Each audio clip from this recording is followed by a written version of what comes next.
Kenneth Okonkwo moved from Obi is a weak leader to he shouldn't contest, joining him together with Atiku Tinubu, they should not run again. And you would think he's of age, but he's getting somewhere. Kenneth Okonkwo moved from Obi is a weak leader to he shouldn't run again by lumping him together with Atiku, Buhari, Tinubu, and now, so Obi betrayed me. Interesting way anyway. Former presidential candidate of the Labour Party insinuated on his appearance on one of the television stations that you kind of betrayed him. That was the implication of his comments. How do you respond or react to that? Well, let's put it this way. Any politician that knows what he's doing cannot be betrayed by anybody.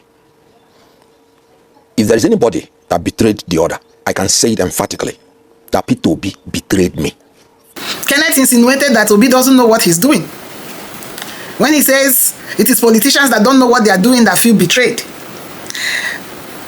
You know, Obi never used those lines that Kenneth betrayed him. The way journalists pulled your legs. Of course, the journalists would want engagement, would want things that would draw people's attention. They want you to talk. They want you to talk. They throw it to you. And Kenneth starts ranting, rolling like a borex. You know, Obi never used those lines. Obi was like, if I have 6 million people who voted for me, it's expected that some of them would dislike my methods, would dislike the way I do things. It doesn't mean, or even go to the extent of being like one of the Judases. He never said Kenneth was that person. But these are the points people, these are the points people like Kenneth Okonkwo. Yes. These are the things they said against you. It's just Kenneth Okonkwo. Who again?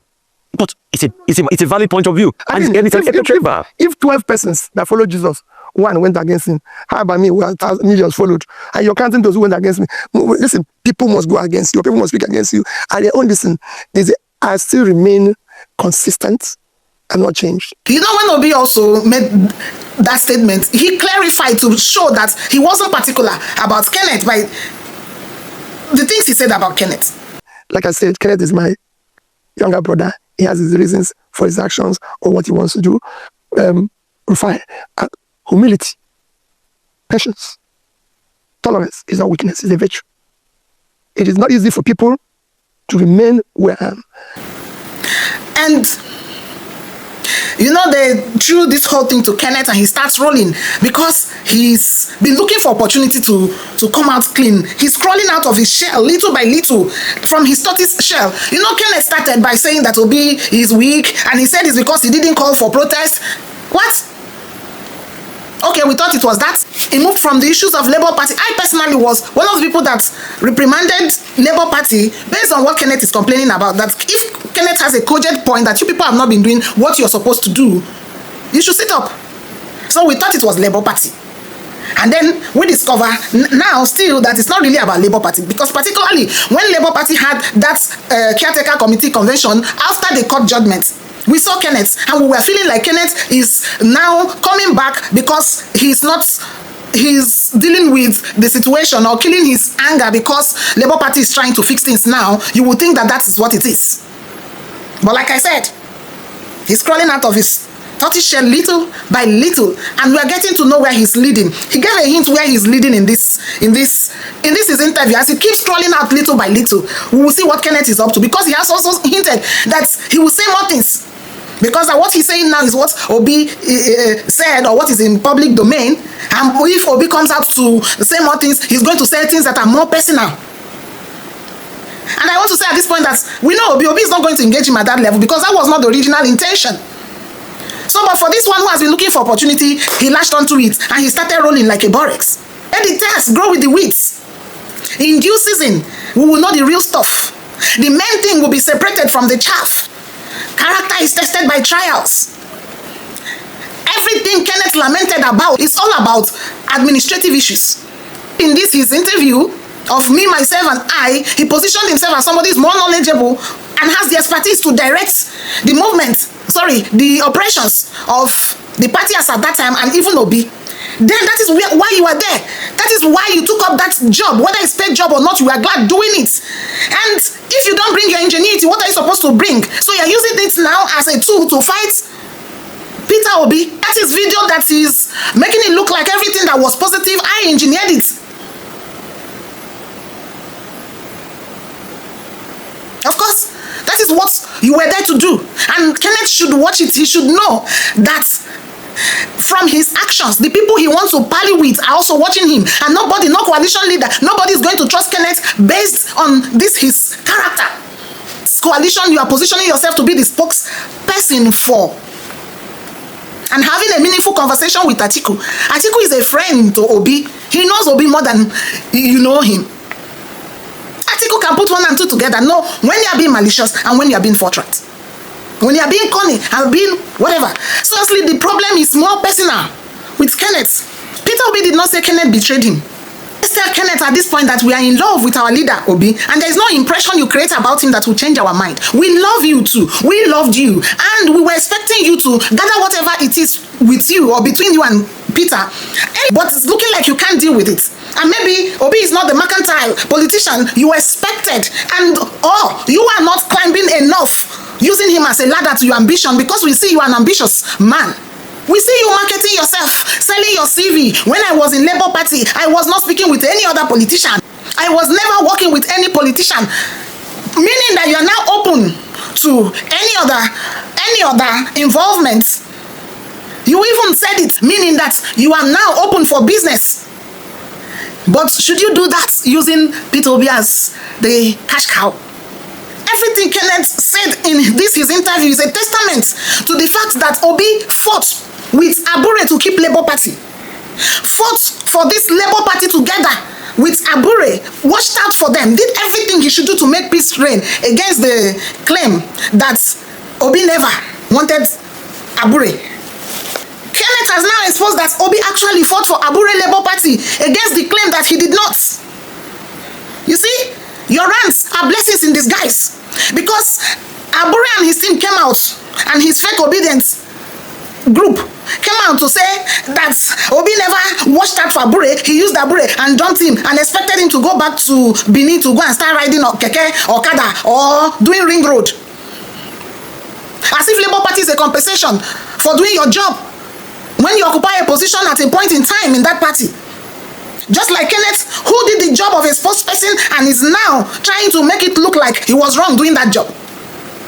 And he should also take cognizance of the fact that being a spokesperson means that you make the statements and the person you are speaking for just empowers it. The name of the person you are speaking for empowers it. So you can also be held liable for your statements. So everything you have been saying and doing means you never believed it. When those Abure Labour Parties, Abure group is claiming that Obi used them and dumped them, Kenneth has now come to refute it. But everything he narrated showing that Peter Obi actually fought with Abure, stayed on with Abure to make things work. But just like these people, this Kenneth kind of, Abure kind of people, you never please them. Everything good you do with them will be changed and misinterpreted. Kenneth wanted Peter Obi to play according to his own personal biases, according to Kenneth's personal biases, but no, Peter Obi is a leader for all. You are just the spokesperson, so he is not going to be following you. Obi is the leader here, you follow. But a domineering Kenneth would want Peter Obi to be the follower. Would want Peter Obi to be the one taking instructions from him. No doubt, you can give instructions based on your expertise. We agree that Kenneth has some level of expertise. Kenneth can bring some things to the table. But his statement and behavior right now is making it look like it's a crime. So we will tell you that Peter Obi is the person you are speaking for. But it looks like you want Peter Obi to speak for you. Everything you said are just administrative challenges and not something you will not turn to a criminal stuff to diminish Peter Obi. In Kenneth's word, Peter Obi is committing political suicide. He claimed that Peter Obi is in cahoots with other political parties. Where is this guy going to? Now, he said Obi supported other party people. Let me remind Kenneth that during the election, the issue of ideology came on strongly, and we, the obedient people, said that we are supporting any person we find credible, despite their party. Because we have come to see that parties in Nigeria were not of ideology. They were just SPVs, special purpose vehicles to get into power, platforms to get into power. So if there are good people in any platform and we see them, we said we are going to support them. And remember that the obedient movement is partyless. We follow people and not party. Now remember also has said, we will support any good-headed person that means well for Nigeria, despite the party he is in. Remember also that the so-called Labour Party people we voted are mostly now in other parties. Didn't they decamp? So why are you demonizing our actions in that regard? So those other people we voted, that people voted that were in other parties, are still in those parties. While the one you call your party, parallel party, voting, are still moving to join them. It is our mistake. But this time, the obedient movement is saying they are going to be very meticulous, deliberate about fielding people in positions. People who will defend our belief, our ideology, and can be recalled when they misbehave. So it's not Peter Obi anything. I said it earlier that Kenneth is positioning himself to be the spokesperson of this so-called coalition. But with this behavior, we want to see your progress in your coalition. Because it looks like if they don't play by your own rules, things fall apart. Kenneth called Peter Obi a politician of convenience. We saw it coming. I saw it come. He said he's not a politician of conviction, and he wants to paint himself as the one who is acting based on convictions, just to justify the actions he's putting up. Just in a short while. Just in a short while, Kenneth is putting up this kind of attitude. We worry about his longevity in this whole race. Anything that happens to Labour Party happens to Obi. Kenneth is insinuating that Peter Obi's political career is dead. Kenneth said that Peter Obi's political destiny lies in the coalition, that is not going to make headway in 2027. I think that's a big challenge. That's a bet. That's a challenge to 1 million Nigerians and to the obedient movement. That's a big challenge. Is Kenneth predicting Peter Obi's political death and acting on it? I think the challenge is to us all. And we will prove Kenneth wrong. Kenneth is not the one saying that other opposition political parties are in disarray and that their only hope is his so-called coalition. The gaslighting. See the gaslighting. See the way Kenneth insinuated that Obi has no place in Labour Party and his fate is in the coalition, and he's like, come and meet us in the coalition. He has already positioned himself waiting for this man to come and meet him in his coalition. The gaslighting. The opposition has no choice. It's not as if they have any choice. Oh my. If the coalition will not succeed, let all of them go and endorse Tinubu and vote for Tinubu. They should stop wasting their time. This is rubbing potopoto on the collective efforts of Nigerians who in recent times have given time, giving sleep, giving everything, money, resources to work for a Nigeria that will work. You think it's just about you and the games you people play? You have rubbished the trust this massive following of Nigerians put on you. You think it's just about Peter Obi, or you think we are following Obi sheepishly? We are not. So it's the suffering Nigerians that Kenneth is taunting. The Nigerians that are bleeding under this administration, Kenneth is taunting them to go and vote for Obi because he feels that they cannot work out their own salvation. Their fate lies on Tinubu. To go and vote for Tinubu, to go and vote for Tinubu because their fate lies in his hand. He's a demigod that cannot be removed without his kind of coalition. Kenneth has drawn a battle line between the Nigerian people and himself with his coalition and his Tinubu administration. Now there's one thing I notice. That thing is this, that they have tried to discredit this massive following, this obedient movement, because they feel it is Obi's backbone. They've tried to register fake ones. They've tried to gaslight them. They've tried to talk them down. They've tried to diminish them and their efforts because they feel they are Obi's backing. And now it's not working. So they say, what next do we do? Peter Obi is the nucleus of this movement. By the time we discredit him, puncture his person, and take him out of the liking that the people have given to him, then we can suppress that movement. And that's what Kenneth is also working on right now. So if we cannot get obedient movement, let us look at the nucleus of that movement and break it. So they look for Obi. There's launch attacks in different ways, because even Kenneth himself knows that he will not get anywhere with his propaganda having the obedient movement solidly behind Peter Obi. So for all the people who are feeling that Obi is the nucleus of that movement, so when we diminish him, run him down, paint him like a weak leader, do all sorts, the following will drop. It's a lie. Peter Obi only opened our eyes and awakened our political consciousness. He handed the baton. We picked it up. And we are moving on, with or without Obi. Okay? But as long as Obi is here, he is part of us.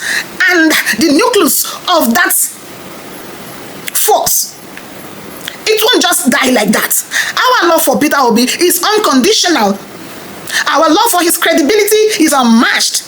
Our love for his intention, the simplicity of purpose of Peter Obi is unchallengeable. And like I said, the battle has been passed. We pick it on, and there's no amount of diminishing you will do or anybody will do to dissuade us, to make us change our mind, and to discredit this honest man.